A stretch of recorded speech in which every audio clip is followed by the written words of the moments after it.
જમાય કે સીબુ ઢોકીને મૂકી દેવાનો, વિશ્વાસ રાખવાનો કે હવે જોમી જ જાય.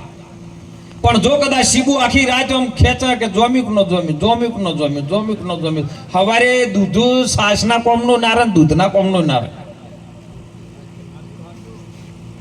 અને જો વિશ્વાસ રાખ્યો હોય ને જોમી જાય તો સવારે 4 પોખા વાળો રવાયો આવતો. અત્યારે તો હવે શિખર કેવો આવે ખબર નથી. ટેકનોલોજીનો જમાનો આવ્યો છે, કયું હલણું આવ્યું છે, કેવી રીતની સાસ ઘાટે આપણે ખાતા નહીં એ વિચાર. પણ એ વખત લાકડાનો રવાયો આવતો ને નેતરું, બંને બાજુ ખેંચતા હોય ને કેવું નેતરું. અને નેતરું ખેંચીને એમાં 4 પોખા રવાયાના હોય, એમાં ધર્મ, અર્થ, કામ ને મોક્ષ, આ 4 પોખા. અને પોખાથી ફેરવે એટલે તરત જ દહીં એક બાજુ જતું રહે, સાચમાંથી નીકળે, ફોદા નીકળે, અને ઘી છે તત્વ મોખણ રૂપે બહાર આવે. 3 ભાગ પડી જાય એના છાશના. એ દહીં જમાયું હોય ને એમ 3 ભાગ પડી જાય. શરીરના જેમ 3 ભાગ છે જીવ ઈશ્વર ને માયાનો, એમ આ શરીરનો 3 ભાગ પડી જાય. એમ છાશમાંથી દહીંમાંથી 3 ભાગ પડી જાય.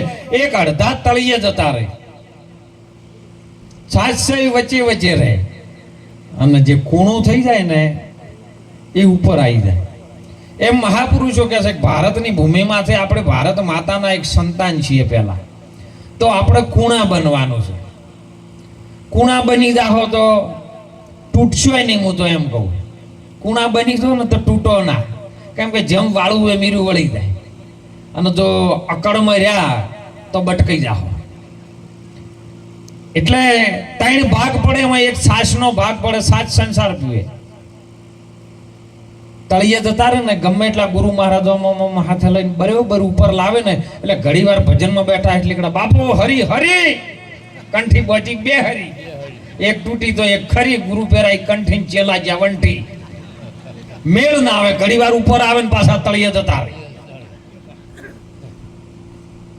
અને તત્વરૂપી જે માખણ છે ને, કૂણો થઈને ઉપર આવે. તમે પીંડો દબાવો ને, તળિયે લઈ દો ને, હાથ લઈ દો એટલે તરત તરીને પાછો ઉપર આવે, જાય નહીં.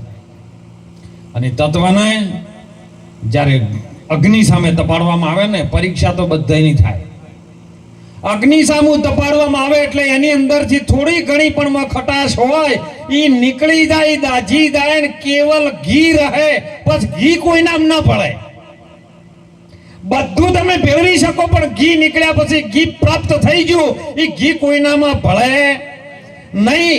એમાં શરીરની માયા રૂપી જે ખાલડી ઉતારી નાખી અને ડોગરનું જે ફોતરું ઉપાડી નાખ્યું, એની અંદર જે પરમ પિતા જેને સંતો આત્મા કહે છે, કોઈના પર ભળે નહીં. એના જગત ન ભળે, જગત બધું ભલે. એને મર્યું ભગવાન કૃષ્ણજી જ વાત કરે, હે અર્જુન, આખા જગતમાં અણુ અણુ હું છું, પણ જગત મારામાં નથી. આવો ભાવ ગુરુ મહારાજ દર્શાવી દે ત્યારે આપણને જ્ઞાન પ્રાપ્ત થાય છે. અને આ વાત જ્ઞાન વડે સમજાય, બીજા કોઈ વડે સમજાય એવી કોઈ સ્કૂલમાં ન આવે, કોઈ કરિયાણાની દુકાનમાં ન આવે, કોઈ કંપનીમાં ન આવે. ગૂગલમાં તમે સર્ચ મારો તારી વાત ન આવે.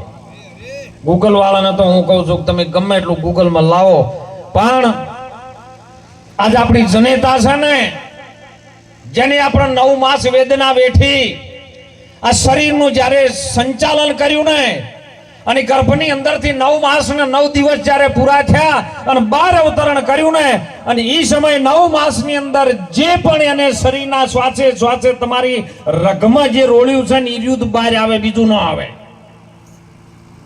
અને એ જનેતા આપણી દાળ રોટી ખાય, અનાજ ખાય, છતાં એના સ્તનની અંદર દૂધ સફેદ આવે. ગાયો, ભેંસો, ઘેટા, બકરા 4 ખોય, વનસ્પતિ ખોય તો એના સ્તનમાં દૂધ સફેદ આવે. અને ભૂંડળી છે 12 બચ્ચા પેદા કરે, નરક ખાય, ગટરનો ગારો ખાય, પણ છતાં એને દૂધ સફેદ આવે. વિજ્ઞાનને હું ચેલેન્જ મારું સાહેબ કે એને ગમે એવો ચારો મોયનાશ મશીનમાં અને એમાંથી દૂધ સફેદ કાઢ ખબર પડે લે ના આવે. આ ઋષિ મુનિઓનો સિદ્ધાંત છે, કદી ન આવે. અને કેવી રીતનું તમે આ તો બધા આપણે કરશો કે આપણે કરો, આપણે કરો, પણ આપણાથી કોઈ થાય એવું નહીં. મનુષ્ય કહે છે હું કરું છું, કરતલ છે તુજો કોઈ આદરે હતવચ પડ્યા રહે મારો હરી કરે છો. અને આ બધા કહેતા હતા કે આપણે કરા હો આપણે નારાયણ બની ગયા, ભગવાન ઓળખી લીધા, અમે તો આત્મા ઓળખી લીધો, અમે જ ભગવાન છે. અને કોરોના આવ્યો ને ત્યારે બધા મોટા હંતાડી ફરતા હતા. અને તમે જોજો દવાખાનામાં જોઈ સાધુ માચમાં આવ્યો છે કોઈ દાડો કહો? બધા આયા, જેને જેને આત્મા ઓળખી લીધો હતો ને બધા દવાખાનામાં પડ્યા હતા. જુનાગઢનો મેળો ભરાય ને મેળો, એટલે શિવરાત્રીમાં જ્યારે તમે જોવો ને એટલે હજારો સંખ્યામાં દિગંબર સાધુ આવે. ક્યાંથી આવે છે ને પછી એક 3 દાડા મેળા ભરીને પછી ચો જોઈને કોઈને ખબર નહીં.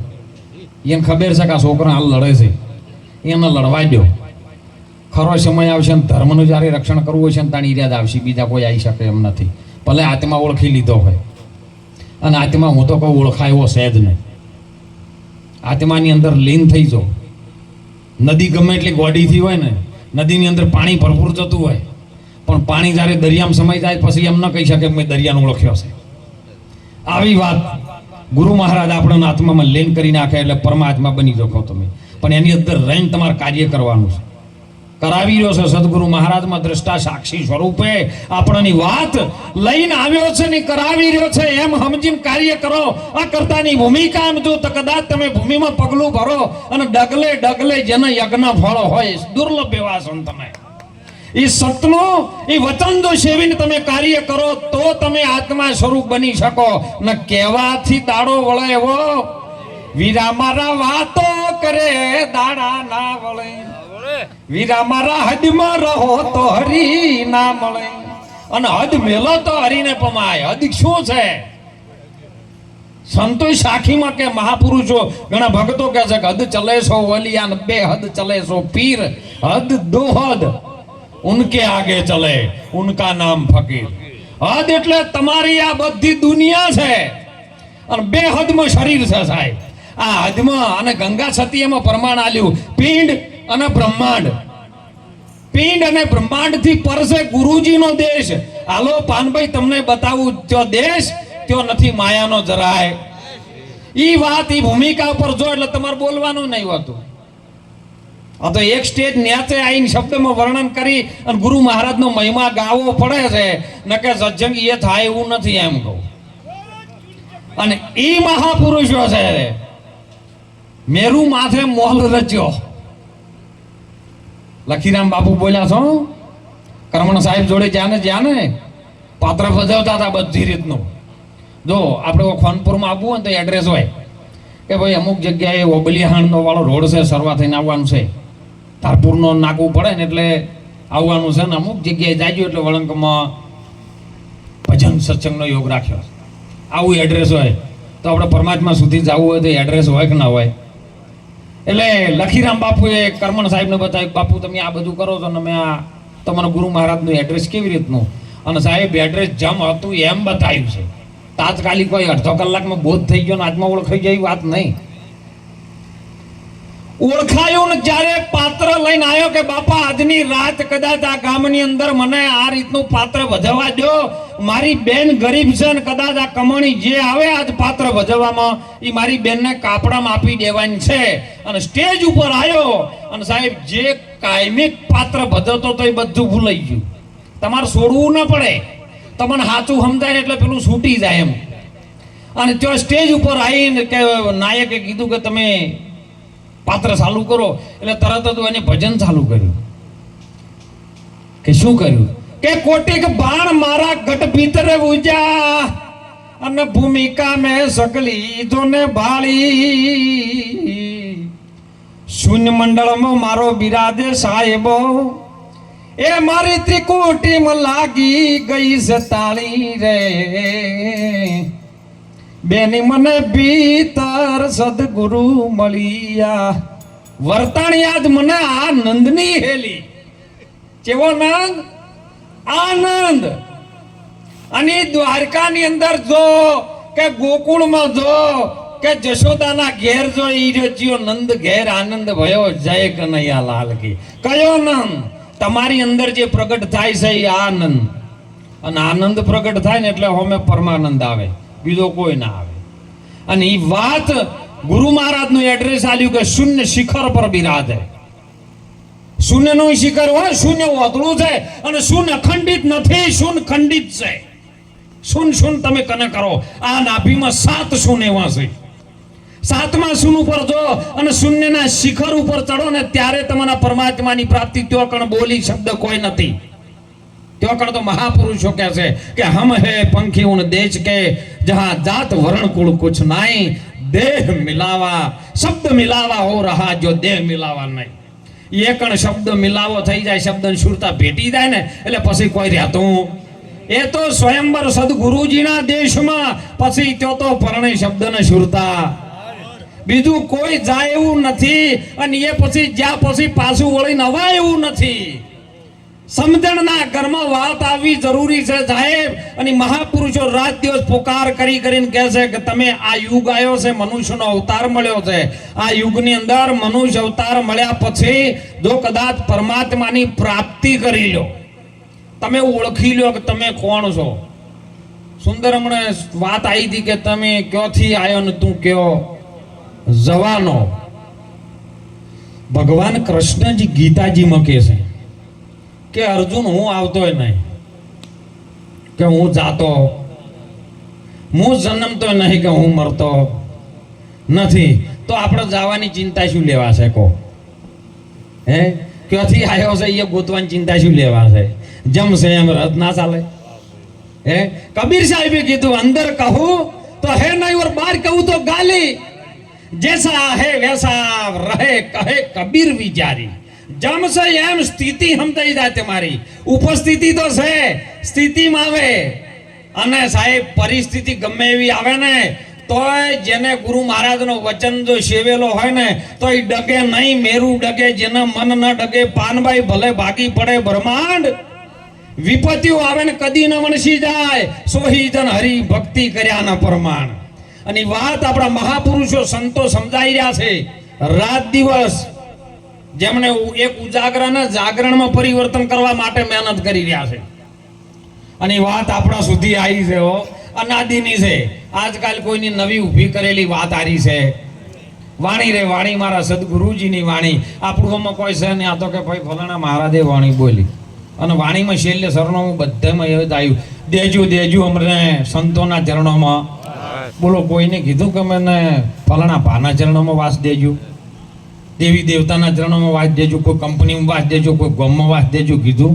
ના, સંતોના ચરણોમાં જ વાસ. કેમ કે ઊંચી મેળી છે મારા સંતની. સંતની મેળી સિવાય સાહેબ આ વિશ્વની અંદર તમને કોઈ તારી શકે એવું નથી. અને એમ પોચભૂતોનો દેહ માના કર્મથી, બાપાના કર્મથી આ પોચભૂતોનો દેહનું અવતરણ થયું છે ને, એ મા પિતાને ઋણ છે આપણી ઉપર. અને એટલે માતા પિતાની સેવા ખૂબ કરજો. આજે જેમની પાછળ સેવા થઈ રહી છે ને, એ સાહેબ કંઈક ઋણ અને કંઈક એમના સંસ્કાર હતા એટલે દીકરાઓ કરી શકે છે. ન કે ઘણે કરવું છે પણ નહીં થતું છે. કીધો છે અમને બાપુ અમારે ઘણું કરવું છે પણ બાજુવાળા નડે છે. બાજુવાળા નહીં, તારું મન નડે છે, બીજું કોઈ નડે એવું મન તું તારા ઠેકાણે હરીને ઠેરાય, બીજો નથી પછી બોલતો. આવી અમે સાખી કહી એટલે ઘણા મને પ્રશ્ન કરે છે. જેમ કે યુટ્યુબ ઉપર હવે શીખે કની વિડીયા નાખાય એમને ખબર નહીં. અને જો કે બાપુ આ બીજો નહીં બોલતો, ગાળ્યો બોલે છે એ ચિયો હતા. એકનો એક હોય અને બીજો નથી બોલતો અને પરમેશ્વર છે પોતે, તો આ ગાળ્યો બોલવા વાળો જીવો. એટલે મેં તરત ભાઈ ગુરુ મહારાજની દયા છે, પ્રશ્ન જવાબ આપવો પડે. કીધું આ બાજુ અગ્નિ ચાલુ હોય ને હમણાંથી પવન આવતો હોય તો ગરમ લાય આવે ને, અને એક બાજુ ગંધ પડી હોય ઉકેડાની ગટરની, અને એ બાજુથી પવન આવે તો દુર્ગંધ ના આવે. અને ફૂલવાડી હોય તો એ બાજુથી સુગંધ આવે, અને પાણી ભરેલું હોય તો ઠંડો લેવે આવે. તમારો ભાવ કેવો અંદર પડ્યો છે એના ઉપર આધાર છે. તમારો ભાવ એવો પડ્યો હોય તો એમાંથી કાળું બોલવાનો ભાવ આવે છે. બસ આ પવનની જ ગતિ છે. હે, અને એટલે ભારતની સંત માતા ગંગા સતી કે હે પાનભાઈ, મન ને પવન ને તમે એક ઘેર લાવો અને પછી દમના દોર ચલાવો. પછી જો રમતા જોગી નગરમાં આયા, પોત પુત્ર ને 25 નારી એક નારીએ ઉપજાયા. આ વાત આ કાયા નગરની આ જોગીની નહીં સાહેબ, આ કાયાનું જેને સંચાલન કર્યું છે, કાયાનું જેને ઉત્પત્તિ કરી છે, એ અલગ જોગીની વાત કરી. અને એ જોગી એવો છે કે જેને મળી જાય એ જોગી, જેને ગુરુ મહારાજના સત્સંગ રૂપી જે જોગ મળી ગયો એ જોગી, અને બીજા બધા વિજોગી ને